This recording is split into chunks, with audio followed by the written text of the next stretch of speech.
Halo, perkenalkan nama saya Prime Suranta Pertama Ginting, NIM 225030301110. Jadi dalam video ini, saya akan membahas mengenai topik yang tengah hangat diperbincangkan, yaitu bagaimana isi dari pasal 55 KUHP dapat berdampak kepada Bapak Presiden Prabowo Subianto jika beliau memaafkan koruptor. Nah, untuk itu, mari kita telah secara detail dengan informasi yang terpercaya dan dari berbagai sumber.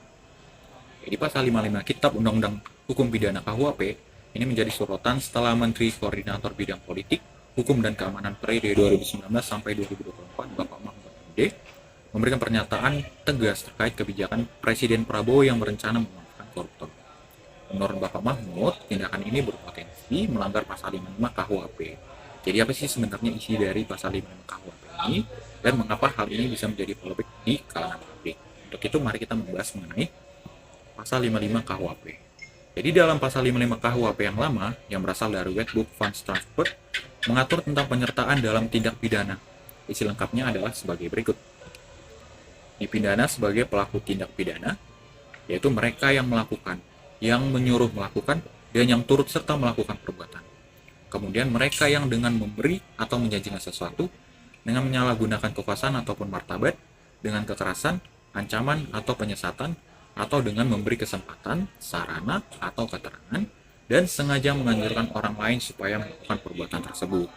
Nah, adapun terhadap penganjur ini sedikit berbeda, yaitu hanya perbuatan yang sengaja dianjurkan sajalah yang diperintahkan, beserta sebab akibatnya. Seperti itu. Jadi intinya pasal ini mengatur bahwa siapapun yang terlibat langsung maupun tidak langsung dalam tindak pidana dianggap sebagai pelaku. Jadi, jika kebijakan presiden dianggap mendorong ataupun memfasilitasi tindakan korupsi, beliau bisa saja terkena sanksi hukum seperti itu. Nah, hal inilah yang menyebabkan banyaknya polemik yang terjadi di kalangan publik Indonesia. Nah, untuk itu kita akan membahas berbagai perspektif dari tokoh-tokoh publik yang ada di Indonesia itu sendiri.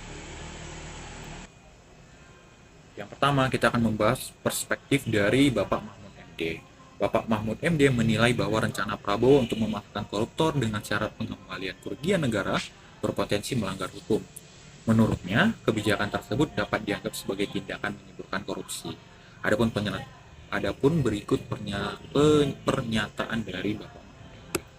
Korupsi itu kan dilarang, menghalangi penegakan hukum, ikut serta ataupun membiarkan korupsi itu melanggar hukum.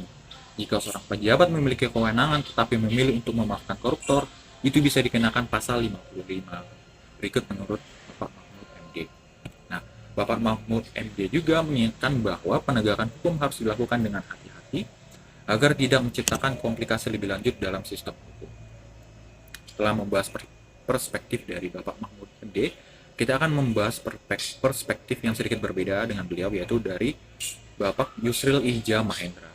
Sedikit berbeda dengan Mahfud, Menteri Koordinator Bidang Hukum, Hak Asasi Manusia, HAM, Imigrasi, dan Pemasyarakatan, Yusril Ijza Mahendra memiliki pandangan yang lebih lunak.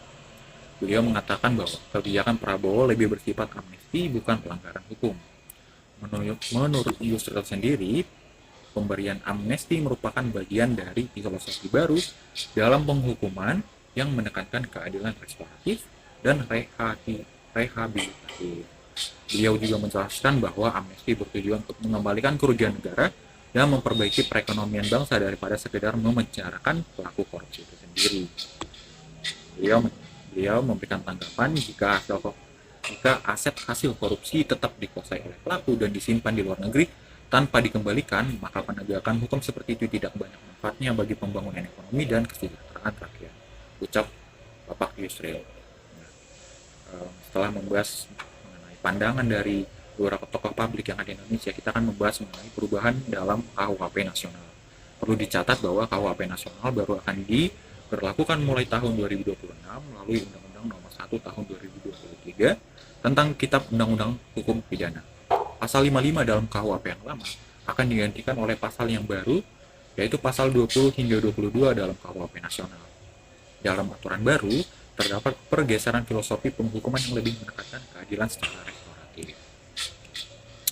Dari berbagai sumber dan dari berbagai informasi yang telah kita dapatkan, dapat diambil sebuah kesimpulan bahwa terlihat jelas bahwa rencana Presiden Prabowo Subianto memanfaatkan koruptor memaafkan koruptor memunculkan pro dan kontra tersendiri di kalangan publik. Di satu sisi, Bapak Mahfud MD mengingatkan tentang potensi pelanggaran pasal 55 KUHP.